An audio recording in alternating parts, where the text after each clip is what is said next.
जोपर्यंत एखादं राष्ट्र संवाद आणि मुक्त व्यापाराच्या समुद्र सीमा सुरक्षित करत नाही तोपर्यंत ते राष्ट्र खऱ्या अर्थानं यशस्वी होऊ शकत नाही, असं हवाई दल प्रमुख अमरप्रीत सिंग यांनी म्हटलं आहे।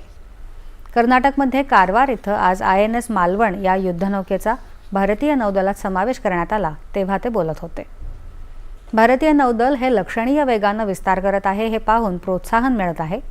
एक लढाऊ जहाज नौदलात दाखल झालं असून आणखी 12 दाखल होणार आहेत।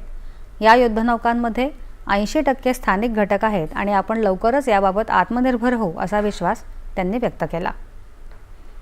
कारवार इथं नौदलात दाखल झालेली INS मालवण ही पहिलीच नौका असून या नावाचं ऐतिहासिक आणि सांस्कृतिक महत्त्व आहे।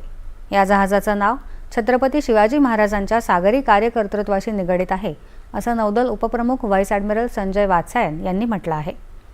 या जहाजानं 1983 ते 2003 अशी सेवा दिली। INS मालवण ही भारताच्या स्थानिक जहाज बांधणी प्रगतीचं लक्षणीय असं उदाहरण आहे। तांत्रिक स्पर्धात्मकता, नाविन्य आणि समर्पण याचं हे जहाज प्रतीक असल्याचं ते म्हणाले। ही पाणबुडी विरोधी उथळ पाण्यात कार्य करणारी दुसरी युद्धनौका आहे। कोचीमधल्या कोचीन शिपयार्डमध्ये ती बांधण्यात आली